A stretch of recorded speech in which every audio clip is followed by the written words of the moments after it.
ये बात कुछ साल पहले की है, जब मेरे पति के दोस्त ने मेरी ऐसी हालत की कि मैं आपको क्या बताऊं।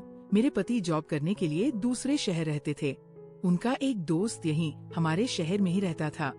मेरे पति ने मेरे से मिलाया था और अपने दोस्त से बोल कर गए थे कि अगर नेहा कुछ काम पड़ी तो अपने भाभी की हेल्प कर देना और मार्केट से सामान लाकर घर पहुंचा देना। उनके दोस्त बहुत अच्छे थे, जरूरत पर हमारे घर का भी कोई काम कर दिया करता था। एक दिन जब मेरे पति घर पर नहीं थे, उसका दोस्त, जो हमेशा मुझे ऐसे देखता था जैसे उसने कभी मेरे जैसी खूबसूरत औरत ही नहीं देखी हो। मेरा नाम नेहा है, मेरी उम्र 26 साल है।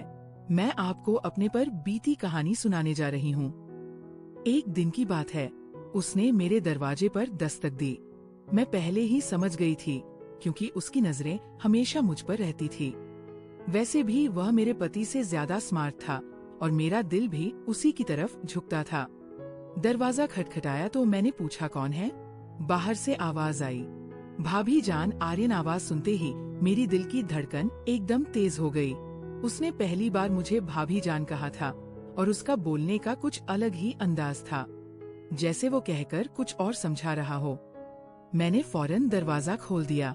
उसने पूछा, आप कैसी हो? मैंने धीरे से कहा, मेरी गर्दन में बहुत दर्द है। आर्यन ने हंसी दबाकर जवाब दिया, अगर आप चाहो तो मैं मालिश कर देता हूँ, दर्द जल्दी ठीक हो जाएगा। उसकी बात सुनकर मेरी सांसें अटक गई। मैं जानती थी वो असल में क्या कह रहा है, लेकिन मेरा भी मन तो वही चाहता था। मैंने बस सर हिला दिया और वो अंदर आ गया। मैं बेड पर लेट गई। उसने अपने हाथ रगड़कर गर्म किए और मेरे पास बैठ गया। उसका शरीर मेरे बिल्कुल करीब था। उसकी एक हाथ मेरी गर्दन को छू रही थी। जैसे ही उसने मेरी गर्दन पर मालिश शुरू किया, मेरी सांसें तेज हो गई। उसकी उंगलियों का स्पर्श सीधा दिल तक उतर रहा था। कभी वो हल्का सा दबाता, कभी ज्यादा। मैंने पलकें बंद कर ली और अपने होंठ काटने लगी। आर्यन धीरे से बोला, भाभी जान, लगता है मालिश अपना काम कर रहा है। उसकी मुस्कान, उसकी नजरें, सब मेरे काबू से बाहर हो रही थी। मैं चुप थी, लेकिन अंदर से पूरा जिस्म हिल रहा था। उसकी उंगली मेरे अंदर जा रही थी। दोस्तों, इतनी स्टोरी आपको अच्छी लगी है तो सबसे पहले वीडियो को लाइक कर दें और चैनल को सब्सक्राइब कर दें। और दोस्तों, सब्सक्राइब जरूर करना। जो सब्सक्राइब करेगा उससे मैं रात को कॉल करूंगा, इसलिए जल्दी से सब्सक्राइब कर लो। चलो अब कहानी शुरू करते हैं। कभी कुछ नीचे चली जाती, कभी कुछ ऊपर। मैंने उसके हाथ को रोकना चाहा पर रोक नहीं पाई। कमरे में सिर्फ मेरी धड़कन की आवाज सुनाई दे रही थी। आर्यन और करीब आया और धीरे से बोला, मैं जानता हूँ आप भी यही चाहती को, बस एक ही बार कह दीजिए। मैंने उसकी तरफ देखा। उसकी आंखों में वही भूख थी जो मैं पहले भी महसूस कर चुकी थी। मैं कुछ नहीं बोली, सिर्फ आंखें झुका ली। उसने मालिश साइड के टेबल पर रखा और पास आ गया।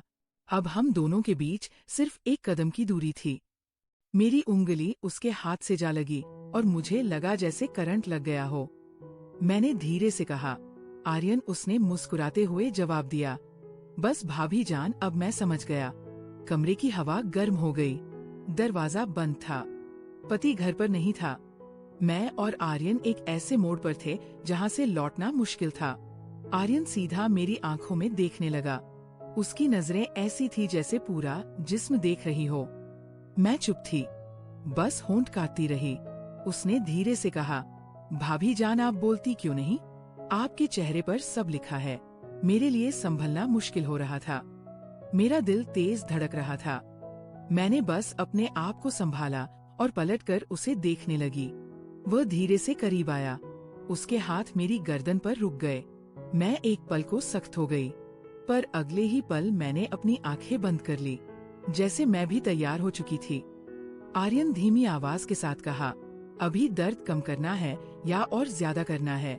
मेरे होठों पर हल्की सी मुस्कुराहट आई, लेकिन मैंने कुछ नहीं बोला। उसकी आवाज, उसकी सांसें, सब कुछ मेरे अंदर घूम रही थी। कमरे में सिर्फ लाइट की हल्की रोशनी थी। उस रोशनी में उसका चेहरा और ज्यादा साफ लग रहा था। मैं उसकी एक एक हरकत को महसूस कर रही थी। जब उसने अपने दोनों हाथ मेरी गर्दन पर रखे तो मैंने अपनी सांस अंदर खींच ली। मैंने धीरे से कहा, आर्यन, और उसने बिना देर किए जवाब दिया, बस भाभी जान, मैं यही था आपके लिए। मुझे लगा जैसे सब कुछ वही रुक गया हो। उसका हाथ धीरे धीरे नीचे की तरफ जा रहा था और मेरा जिस्म अपने आप नरम होता जा रहा था। मैंने उसका हाथ थाम कर रोकना चाहा पर अंदर से रोक ही नहीं पाई। उसने अपना चेहरा इतना पास कर लिया कि मैं उसकी सांसें महसूस कर रही थी। मेरी आंखों के सामने सिर्फ उसका चेहरा था। उसकी मुस्कान जैसे मुझे कह रही हो, अब तो तुम मेरी हो। मैंने अपना सर हल्का सा झुकाया और उस लम्हे में मैं खुद को रोक नहीं पाई। आर्यन ने धीरे से कहा, भाभी जान, आपके पति को कुछ पता नहीं चलेगा। आप बस आज की रात यादगार बना दो।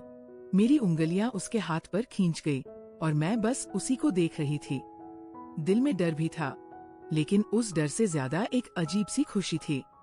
वक्त रुकता जा रहा था। दरवाजा बंद था, घर खामोश था और मैं और आर्यन एक लकीर के दोनों तरफ थे। उस लकीर को पार करते ही सब कुछ बदल जाता।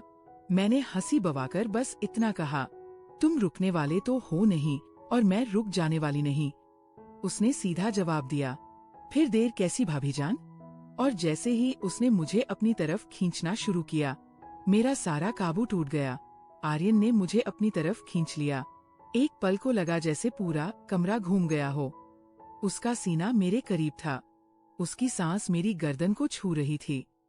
मेरा दिल इतना तेज हो रहा था कि मुझे खुद सुनाई दे रहा था। मैंने उससे दूर जाने की कोशिश की, लेकिन उसने मेरी कलाई थाम ली।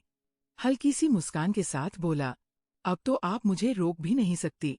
भाभी जान, मेरी आंखें नीचे थी, पर होठों पर एक हल्की सी मुस्कान अपने आप आ गई। मैं खुद भी तो यही चाहती थी, बस कुछ बोलने की हिम्मत नहीं थी। आर्यन ने एक हाथ से मेरी साड़ी को संभाला और दूसरे हाथ से मेरी गर्दन को उसकी उंगलियां हल्की सी कस गई और मैं उसके करीब और चिपक गई। मैंने धीरे से कहा, आर्यन बस करो। पर आवाज ऐसी थी जैसे रोकना नहीं बल्कि और बुलाना चाहती हूँ। वो करीब होकर मेरे कान के पास धीरे से बोला, बस एक बार कह दीजिए, रुक जाऊंगा, वरना मैं अब रुकने वाला नहीं। मेरी सांसें और तेज हो गई। मैंने अपने होठोरी को दबा लिया, लेकिन आंखों में सब लिखा हुआ था। कमरे में सिर्फ लैंप चल रहा था। उसकी रोशनी में उसके चेहरे की हर लकीर और तेज लग रही थी।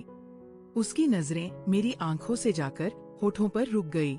मैंने पलटकर उसकी तरफ देखा और बस इतना कहा, तुम्हें समझने के लिए मुझे कहना नहीं पड़ता।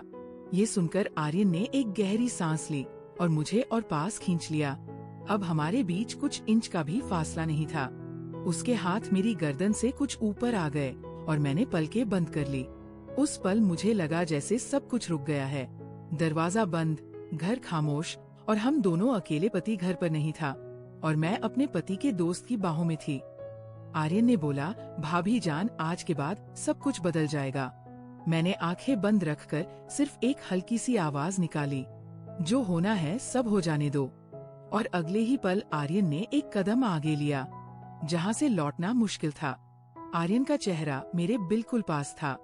उसकी नजरें मेरी आंखों से होठों तक बार बार जा रही थी। मैंने अपने होंठ दबा लिए और उसकी भूख मुझे साफ नजर आ रही थी। मैंने हल्की सी आवाज में कहा, आर्यन, अगर कोई आ गया तो। उसने हंसी दबाकर जवाब दिया, दरवाजा बंद है और घर में और कोई नहीं, अब सिर्फ मैं और आप हूँ। उसकी आवाज इतनी मधुर थी कि मेरे पैर अपने आप नरम हो गए। मेरा दिल कह रहा था रुक जाओ, पर जिस्म कह रहा था रुकना मत। आर्यन ने एक हाथ से मेरी गर्दन को और कस लिया और दूसरे हाथ से मेरी साड़ी को साइड कर दिया। उसकी उंगलियां मेरी गर्दन के पास से फिसलती हुई नीचे आई। मेरी सांसें फिर से तेज हो गई। मैं उसकी तरफ पलटकर बोली, तुम्हें समझ नहीं आ रहा, मैं रोक नहीं पाऊंगी अपने आप को। आर्यन और करीब आया और हल्की आवाज में बोला, इसीलिए तो आया हूँ, आपको रोकने नहीं, खुश करने। उस पल मेरी आंखें उसके चेहरे पर अटक गई। उसका अंदाज, उसका आवाज, सब कुछ मुझे उसकी ओर खींच रहा था।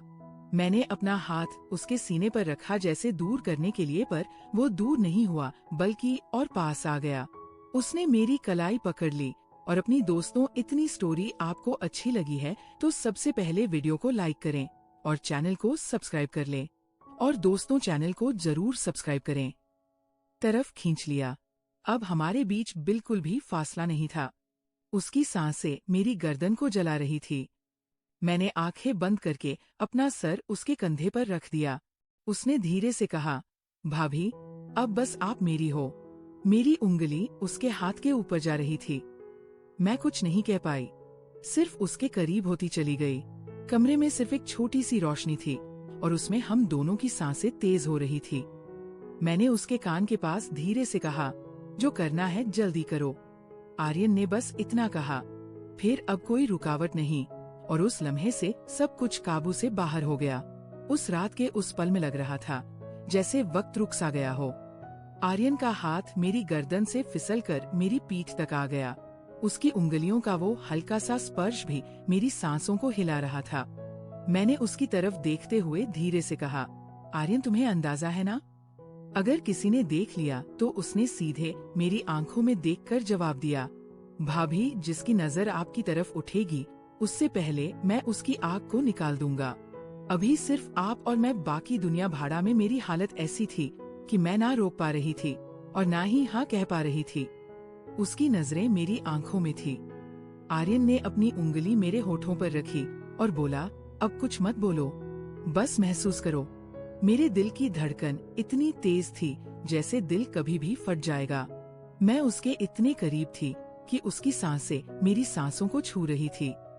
मैंने अपने हंठ धीरे से काटे और उस लम्हे ने उसकी भूख और तेज कर दी। उसने अपना चेहरा मेरी गर्दन के पास ले जाकर धीरे से कहा, अब आप मेरी हो चुकी हो। मैं अपनी जगह बिल्कुल थम गई थी। उसकी बातें, उसका सबब मुझे अपने होश खो देने पर मजबूर कर रहा था। मैंने आंखें बंद करके बस ये कहा, जो शुरू किया है अब पूरा कर दो। आर्यन की मुस्कान और तेज हो गई। उसने मुझे अपनी तरफ और कस लिया और उस रात कमरे की वो खामोशी सिर्फ हमारी सांसों की गर्मी से टूट रही थी। आर्यन ने मुझे अपनी बाहों में इस तरह कस लिया जैसे मैं उसकी सांसों का हिस्सा बन गई हो। उसकी उंगलियां अब धीरे धीरे मेरी गर्दन से नीचे सरक रही थी और मैं बस अपनी सांस रोककर महसूस करती जा रही थी। मेरी हालत ऐसी थी कि मैं बेकाबू हो चुकी थी। मैंने धीरे से उसके कान के पास जाकर कहा, बस अब और इंतजार मत कराओ आर्यन। दोस्तों, इतनी स्टोरी आपको अच्छी लगी है और इसका दूसरा पार्ट देखना चाहते हैं तो सबसे पहले वीडियो को लाइक कर दें और चैनल को सब्सक्राइब कर दें। अगर इस वीडियो पर 50 कमेंट आ गया तो मैं इसका नेक्स्ट पार्ट लाऊंगा, तो इसलिए जल्दी से सब्सक्राइब कर लो और कमेंट में लिख दो पार्ट।